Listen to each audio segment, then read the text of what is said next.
नई बहू का बालकनी में बेडरूम। आरोही और मुकुल एक ही कॉलेज में पढ़े थे। दोनों में प्यार हुआ और बात शादी तक पहुंच गई। कॉलेज के बाद मुकुल जॉब करने लगा और आरोही यूपीएससी की पढ़ाई। आरोही, मुझे तुमसे इसी साल शादी करनी है। मुकुल, अभी तो मैं यूपीएससी की तैयारी कर रही हूँ, क्या शादी इसके बाद नहीं हो सकती?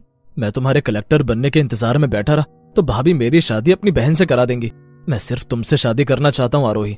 खोना तो मैं भी तुम्हें नहीं चाहती मुकुल, लेकिन मेरा सपने तो शादी के बाद भी पूरे हो सकते हैं, और मैं हूं ना, मैं करूंगा तुम्हारे सपने पूरे। मुकुल के भरोसे पर आरोही उसकी बात मान गई और उन दोनों की शादी पक्की हो गई। दोनों की खूब धूमधाम से शादी हो गई, लेकिन ससुराल जाते ही आरोही को अपने सपने टूटते हुए नजर आने लगे। आरोही की सास देविका ने उससे पूछा, अच्छा बहू, तुम्हें क्या अच्छा लगता है? मुझे बता दो ताकि हम तुम्हारी पसंद नापसंद का ख्याल रख सके। मम्मी जी, मुझे पढ़ाई करना और नई नई चीजों पर रिसर्च करना बहुत पसंद है। मेरा बस चले तो मैं दिन रात पढ़ती रहूं। बीच में आरोही की जेठानी नमिता बोल पड़ी, छुटकी, दुल्हन के लिए इतना भी पढ़ना ठीक नहीं है। कहते हैं कि ज्यादा पढ़ाई करने से दिमाग चल जाता है। नमिता की बातें सुनकर देविका को हंसी आ गई। बहू, हमें तुमसे कोई नौकरी थोड़े ही करानी है। भगवान का दिया सब कुछ है हमारे पास। खाओ पियो, मजे करो और जिंदगी का आनंद लो। पढ़ाई लिखाई फिलहाल सब भूल जाओ। चलो अभी किचन में जाओ और चाय बना लाओ। चाय में थोड़ा नमक भी डाल लेना। मम्मी जी, चाय में नमक डालने से शरीर में सोडियम बन जाता है, जो किडनी पर इफेक्ट करता है। इससे बीपी भी बढ़ सकता है। देखा मम्मी जी अपनी ज्यादा पढ़ने वाली बहू को। आरोही को एहसास होने लगा कि यहाँ उसकी पढ़ाई का कोई मोल नहीं है। बात अभी नई थी, इसलिए आरोही ने ज्यादा सीरियस नहीं लिया और चाय बनाने चली गई। नमिता मुकुल से अपनी बहन की शादी कराना चाहती थी, इसलिए उसे आरोही जरा भी पसंद नहीं थी। वो चाहती थी कि अगर अब भी ये शादी टूट जाए तो उसकी बहन उसके घर में आ जाए। आरोही सुबह में सोकर उठी और नाइट सूट में ही रसोई में पानी लेने आ गई। जब वो पानी लेकर चली गई, तब नमिता अपनी पुतलियों को गोल गोल घुमाती हुई देविका से बोली, मानो या ना मानो मम्मी जी, छुटकी दुल्हन बड़ी चालाक है। देखो ना, ब्याह को 2 ही दिन हुए हैं और ये बनियान पजामा पहने घूम रही है। क्या ऐसे संस्कारों वाली लड़की पसंद आई थी देवर जी को? एक बार मुझे देखो, अभी तक भी 7 मीटर साड़ी पहने रहती हूँ। तुम्हें किसने रोका था बहू? कोई बात नहीं, छोटी बहू अभी नई है, धीरे धीरे तुमसे सब सीख जाएगी। समय रहते ही सब सीख जाए तो अच्छा होता है मम्मी जी। वो दोनों बातें कर ही रही थी कि तभी दरवाजे पर उनके पड़ोसी अरुण ने आवाज दी, अरे अरुण, क्या बात है? आंटी जी, थोड़ी सी शुगर चाहिए थी, खत्म हो गई है। कोचिंग से आते वक्त ले आऊंगा। कोई बात नहीं बेटा, इसे अपना ही घर समझो। आरोही बहू, जरा कटोरी में चीनी देकर जाना। आरोही चीनी लेकर आई तो अरुण को देखकर चौंक गई। अरुण, तुम? हाँ मैं, लेकिन तुम, यानी तुम मुकुल की वाइफ। यार बहुत अच्छा लगा तुमसे मिलकर। तुम दोनों एक दूसरे को जानते हो? जी आंटी, हम दोनों एक ही कॉलेज में पढ़ते थे, मैं सीनियर था। आरोही, तुम बहुत होशियार स्टूडेंट हो, अपनी पढ़ाई जारी रखना, तुम्हारा फ्यूचर बहुत ब्राइट होगा। लेकिन अरुण, तुम यहाँ कैसे? मैं यूपीएससी की पढ़ाई कर रहा हूँ, इसीलिए यहाँ सामने वाले घर में किराए पर रहता हूँ। गाँव में तो पॉसिबल ही नहीं है। अरुण चीनी लेकर चला गया। आरोही भी अपने कमरे में चली गई, लेकिन नमिता और देविका अभी तक वहीं बैठी हुई थी। मम्मी जी, देखा अरुण कैसे यार कहकर बात कर रहा था। लक्षण कुछ अच्छे नहीं दिखाई दे रहे मम्मी जी। कैसे वो छुटकी दुल्हन को पढ़ाई करने की सलाह देकर गया है? क्या छुटकी दुल्हन अभी आगे और पढ़ेंगी मम्मी जी? नहीं बहू, अब वो पढ़कर क्या करेगी? घर संभाले, यही बहुत बड़ी बात है। अभी तो वो वैसे भी नहीं है, ये दिन दोबारा लौट कर नहीं आते। देविका ने देखा कि मुकुल हाथ में कुछ लेकर जा रहा है। अरे मुकुल, ये हाथ में लिए क्या जा रहे हो? बहू के लिए कुछ लाए हो क्या? नहीं मम्मी, उसके लिए तो कुछ नहीं है। मेरी कुछ किताबें हैं, मुझे पढ़ना है ना, प्रमोशन के लिए एग्जाम देना है। अच्छा, मैं जाता हूँ। मुकुल को डर था कि कहीं किसी की नजर उन किताबों पर ना पड़ जाए। अगर माँ को पता चल गया कि ये किताबें आरोही के लिए हैं, तो वो बहुत नाराज होंगी। दिन गुजरने लगे। आरोही की किसी के सामने पढ़ने और पढ़ाई की बात करने की हिम्मत नहीं हुई। वो अकेली अपने कमरे में ही बैठकर पढ़ती रहती थी। मुकुल के ऑफिस जाने के बाद नमिता रोज आरोही को दरवाजा बंद करके बोलते हुए सुनती थी। उसे लगता था कि वो पूरे दिन फोन पर बतियाती है। उसने दरवाजे पर कान लगाया और सुना। आरोही कह रही थी, धरती और सूरज के बीच की दूरी। इससे पहले कि नमिता कुछ सुनती, किसी की आहट हुई और नमिता पीछे हट गई। उसके पेट में गुड़गुड़ होने लगी।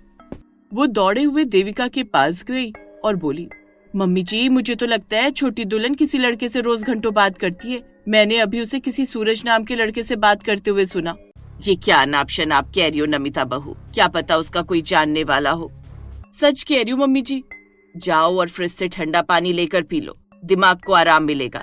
आजकल बहुत उल्टा सीधा सोचने लगी हो। नमिता देविका के दिमाग में उल्टे सीधे विचार डालने में कोई कसर नहीं छोड़ती थी, लेकिन देविका उसकी बातों को दिल से नहीं लगाती थी। एक दिन आरोही बालकनी में खड़े होकर बाल सुखा रही थी। वहाँ उसकी नजर सामने बालकनी में खड़े हुए अरुण पर पड़ गई। अरे आरोही, तुम तो यूपीएससी करना चाहती थी, फिर क्या रहा? लगता है तुमने तो शादी के बाद पढ़ाई लिखाई सब छोड़ दिया। अरुण, मेरा पढ़ना सासू माँ को पसंद नहीं है, इसलिए चुपचाप से तैयारी कर रही हूँ। उसने आरोही और अरुण की सारी बातें सुन ली। वो मन ही मन बोली, वाह छुटकी, चोरी चोरी पढ़ाई कर रही हो। तुमसे भी मैंने अपनी तरह रोटियां न बनवाई तो मेरा नाम भी नमिता नहीं। आज तुम नहीं होती तो मेरी बहन आज इस घर में छोटी बहू बनकर आ गई होती। काम निपटाकर नमिता आरोही के पास जाकर बैठ गई और बोली, ये पूरे दिन कमरे में क्या बैठी रहती हो छुटकी दुल्हन, कभी हम सबके साथ भी बैठ लिया करो। भाभी, मैं अभी नई हूँ ना, इसलिए सबके साथ बैठने में झिझक होती है। कुछ दिन और फिर मैं भी आपकी तरह पुरानी हो ही जाऊंगी, तब मैं आप सबके साथ बैठकर खूब गप्पे लड़ाया करूंगी। इतनी सीधी तो नहीं हो कि तुम्हें झिझक होगी। अरुण से तो दूर से ही इशारे हो रहे थे और यहाँ अपनों से झिझक। इधर आरोही सोच रही थी, ये भाभी यहाँ से जाने का नाम क्यों नहीं ले रही। मुझे पढ़ाई करनी है, एक तो वैसे ही पढ़ने का समय नहीं मिलता, ऊपर से मेरे एग्जाम आने वाले हैं। एक बात बोलो छुटकी दुल्हन, तुम इतनी होशियार विद्यार्थी हो तो आगे पढ़ने की क्यों नहीं सोची? वैसे भी नहीं सोचा तो अच्छा ही किया। ये सासू माँ है ना, कभी नहीं पढ़ने देंगी, मुझे भी नहीं पढ़ने दिया। इसी चक्कर में मेरी बहन की शादी भी मुकुल से नहीं की। नमिता की बातें सुनकर आरोही देविका से बहुत डर गई। नमिता को पता तो चल ही गया था कि वो चोरी से पढ़ाई कर रही है। वो पढ़ाई ना कर पाए इसलिए वो आरोही के पास आई और बोली, आरोही, घर में 2 एसी चलते हैं, मैंने सोचा कि क्यों ना मैं और तुम दिन में इसी कमरे में लेट जाया करें, इससे बिजली का बिल कम आएगा। अब आरोही उसे अपने कमरे में लेटने के लिए कैसे मना करती। अब रोज नमिता का दिन आरोही के कमरे में गुजरने लगा। वो उसे पूरे दिन बातों में व्यस्त रखने लगी। आरोही परेशान हो गई। वो डरती थी कि अगर वो नमिता के सामने पड़ी तो कहीं मम्मी जी को पता न चल जाए। उसने मुकुल के साथ एक योजना बनाई और दोनों उस योजना को सफल बनाने में लग गए। अरे बहू मुकुल, तुम दोनों ये बालकनी में क्या कर रहे हो? यहाँ पर तुमने ये चादरें क्यों लटका दी और ये गद्दे, लाइट, क्या है ये सब? मम्मी जी, हम लोग बालकनी में अपना बेडरूम बना रहे हैं। नई बहू का बालकनी में बेडरूम? क्यों, तुम्हारे बेडरूम से तुम्हें क्या किसी ने निकाल दिया है?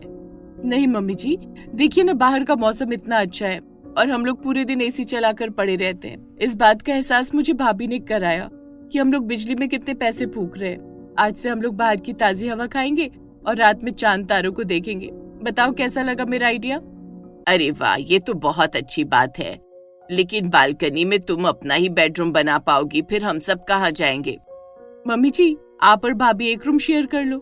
आरोही, पढ़ने का इंतजाम तो हो गया, लेकिन एग्जाम कैसे दोगी? आप चिंता मत करो, मैं कुछ दिन के लिए मायके चली जाऊंगी और वहीं से एग्जाम दे दूंगी। आरोही ने अपना बालकनी में बेडरूम तैयार कर लिया। वो काम निपटाकर अपने बालकनी वाले बेडरूम में पहुंच जाती और शाम तक पढ़ती रहती। वो जानती थी कि इतनी गर्मी में एसी वाले रूम को छोड़कर यहाँ कोई नहीं आने वाला। नमिता देविका के पास गई और बोली, मम्मी जी, लोग नई बहू को बालकनी में देखेंगे तो क्या सोचेंगे कि हमारे घर में नई बहू के लिए कमरा भी नहीं है। ये अच्छा नहीं हो रहा मम्मी जी। नमिता बहू, देखा नहीं तुमने कि छोटी बहू कितनी समझदार है? ये सब वो हमारे पैसे बचाने के लिए कर रही है। नहीं मम्मी जी, आप गलत समझ रही हैं। सब कुछ देखना तो मुझे पड़ता है, आप तो यहाँ आराम से बैठी रहती हैं। क्या कह रही हो बहू, मैं कुछ समझी नहीं। समझोगी कैसे? आप ये नहीं जानती हो कि आपकी नई बहू बालकनी में बेडरूम बनाकर क्यों रह रही है? क्योंकि वो वहाँ से अरुण को देखती रहती है, उसे इशारे करती रहती है। मोहल्ले भर में बदनामी होगी ना, तब आपको पता चलेगा। बहू, ये तुम क्या कह रही हो? उसे घर में आए महीना भर नहीं हुआ और तुम ये सब कह रही हो? मैं नहीं मानती, अरुण ऐसा लड़का नहीं है।